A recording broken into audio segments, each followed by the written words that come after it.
Hello from Kingfisher, Oklahoma. We're jumping more into the Psalms of Asaph and his sons, and that's a mouthful. Anyway, so we're looking for poetry, we're looking for music, we're looking for prayer, we're looking for all sorts of things. We're enjoying the Psalms. We're over halfway, so let's jump right into Psalm 76. In Judah God is known, his name is great in Israel. In Salem also is his tabernacle and his dwelling place in Zion. There he brake the arrows of the bow, the shield, and the sword, and the battle. Thou art more glorious and excellent than the mountains of prey. The stout-hearted are spoiled, they have slept their sleep, and none of the men of might have found their hands. At thy rebuke, O God of Jacob, both the chariot and the horse are cast into a dead sleep. Thou, even thou art to be feared, and who may stand in thy sight when once thou art angry? Thou didst cause judgment to be heard from heaven, and earth feared and was still, when God arose to judgment to save the meek of the earth. Surely the wrath of man shall praise thee, the remainder of wrath shalt thou restrain. Vow and pay to the Lord your God. Let all that be round him bring presents unto him that ought to be feared. He shall cut off the spirit of princes. He is terrible to the kings of the earth. I feel like this one kind of bounces around a little bit. It's kind of giving glory to God, and then giving glory to God, and then kind of a little bit all over the place. Reminding us how powerful God is. And again, there's that word terrible, meaning just amazing, full of power, a little bit scary, but not awful, or, not horrible as in terrible. So a little bit of a battle psalm there, some intensity. Psalm 77. I cried unto God with my voice, even unto God with my voice, and he gave ear to me. In the day of my trouble I sought the Lord. My sore ran in the night, and ceased not. My soul refused to be comforted. I remembered God and was troubled. I complained, and my spirit was overwhelmed.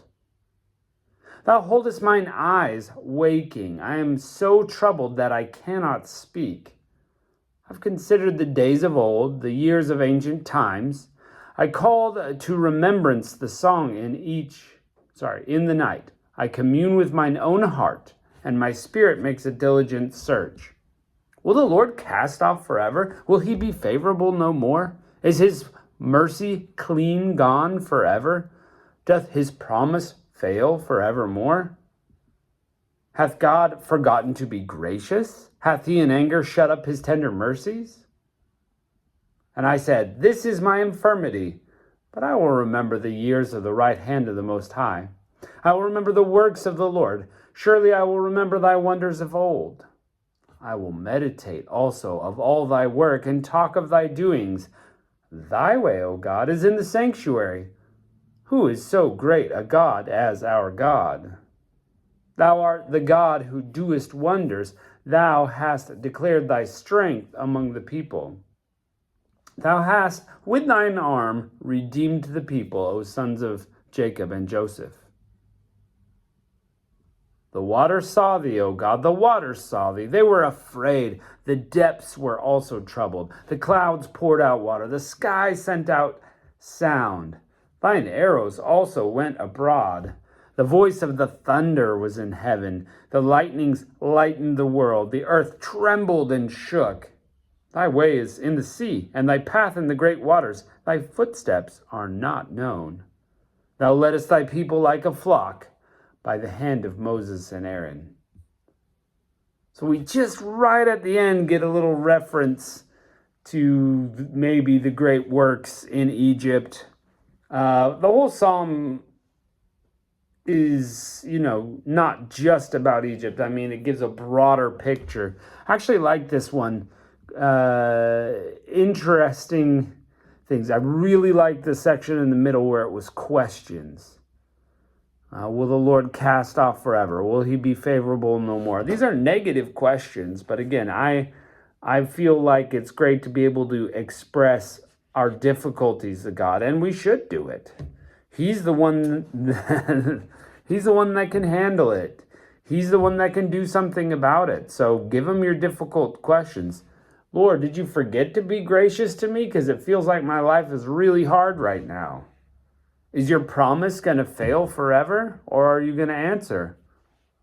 I mean, that's all within the possibilities there of prayer, and within the possibility of, what God can do.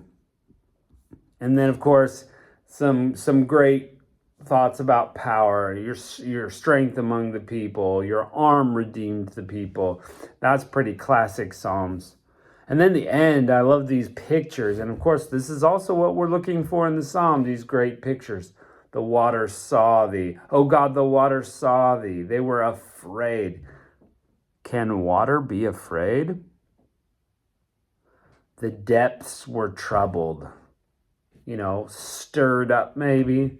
Clouds pouring out water, skies sending out sound. When he said, thine arrows went abroad, I was picturing lightning. If you've never experienced an Oklahoma lightning storm, you should check it out. Some super lightning for like an hour and a half. It can be pretty crazy, pretty amazing. The lightnings lightened the earth trembled and shook. Have we been through those kind of storms, both literally and metaphorically? Probably. I liked that it said, thy way is the sea, and thy path is the great waters. I don't even know what that means. Comment in the comments if you have an idea, but it just conjured up this mysterious picture of God. Obviously Jesus walked on water, and maybe that's a reference, but it just like God treading where nobody treads, and we still can't find his footsteps. He's there. We know it. And maybe this last sentence, thou leddest thy people like a flock by the hand of Moses and Aaron. Maybe that's a metaphor. You're leading your people like a flock by Moses and Aaron. So, maybe it's not a reference to them at all, except we know that picture of them leading the people out. That was a good one. A little bit different, but like I said, I really like that question section in the middle. That was really good. Psalm 78. Give ear, O my people, to my law. Incline your ears to the words of my mouth.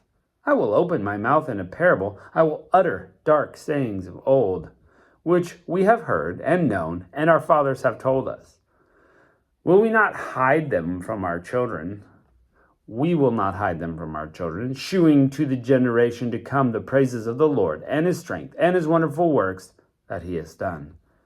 For he established a testimony in Jacob and appointed a law in Israel when he commanded our fathers that they should make them known to their children, that the generation to come might know them, even the children which should be born, who should arise and declare them to their children, that they might set their hope in God and not forget the works of God, but keep his commandments, and might not be as their fathers, a stubborn and rebellious generation, a generation that would not set their heart aright, and whose spirit was not steadfast with God. The children of Ephraim, being armed and carrying bows, turned back in the day of battle. They kept not the covenant of God, and refused to walk in his law, and forgat his works and his wonders that he had shewed them. Marvelous things did he in the sight of their fathers, in the land of Egypt, in the field of Zon. He divided the sea and caused them to pass through, and he made the waters to stand up as in an heap. In the daytime he also led them with a cloud, and at night with a light of fire. He clave the rocks in the wilderness, and gave them drink as out of the great depths. He brought streams also out of the rock, which caused the waters to run down like rivers. And they sinned yet more against him by provoking the Most High in the wilderness, and they tempted God in their heart by asking for meat in their lust. Yea, they spoke against God. They said, Can God furnish a table in the wilderness? Behold, he smote the rock that the waters gushed out, and the streams overflowed. Can he give bread also? Can he provide flesh for his people? Therefore God heard this, and he was wroth. So a fire was kindled against Jacob, and anger came up against Israel, because they believed not in God, and trusted not in his salvation, though he had commanded the clouds from above, and opened the doors of heaven, and had rained down manna upon them to eat, and had given them the corn of heaven. Man did eat angels' food. He sent them meat to the full. He caused an east wind to blow in the heaven, and by his power he brought in the south wind, and he rained flesh upon them as dust, and feathered fowls like the sand of the sea. And he let it fall down in the midst of their camp, round about their habitations. So they did eat, and were well filled. Then he gave them their own desire, but they were not estranged from their lust. But while the meat was in their mouths, the wrath of God came upon them, and slew the fattest of them, and smote down the chosen men of Israel. For all this they sinned still, and believed not his wondrous works. Therefore their days did he consume in vanity, and their years in trouble. When he slew them, then they sought him, and they returned and inquired early after God. And they remembered that God was their rock, and their high God Redeemer. Nevertheless, they did flatter him with their mouth, and they lied unto him with their tongues, for their heart was not right with him, neither were they steadfast in his covenant. But he, being full of compassion, forgave their iniquity, and destroyed them not. Yea, many a time turned he his anger away, and did not stir up his wrath. For he remembered that they were but flesh, and wind that passeth away, and cometh not again. How oft did they provoke him in the wilderness, and grieve him in the desert? Yet they turned back and tempted God, and limited the Holy One of Israel.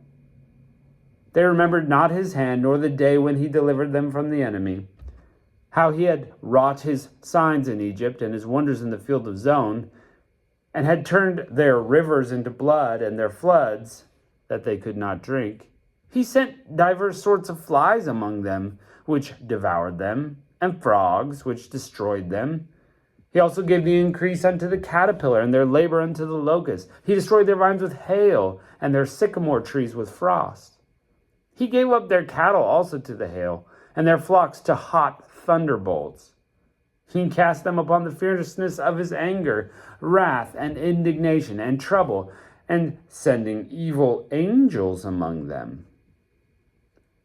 He made a way to his anger. He spared not their soul from death, but gave their life over to the pestilence. He smote all the firstborn in Egypt, the chief of their strength, in the tabernacles of Ham.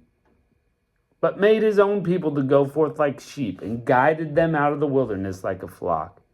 And he led them on to safety, so that they feared not, but the sea overwhelmed their enemies. And he brought them to the border of his sanctuary, even to this mountain, which his right hand had purchased. He cast out the heathen also before them, and divided them an inheritance by line, and made the tribes of Israel to dwell in their tents. Yet they tempted and provoked the Most High God, and kept not his testimonies, but turned back and dealt unfaithfully like their fathers. They were turned aside like a deceitful bow. They provoked him to anger with their high places, and moved him to jealousy with their graven images.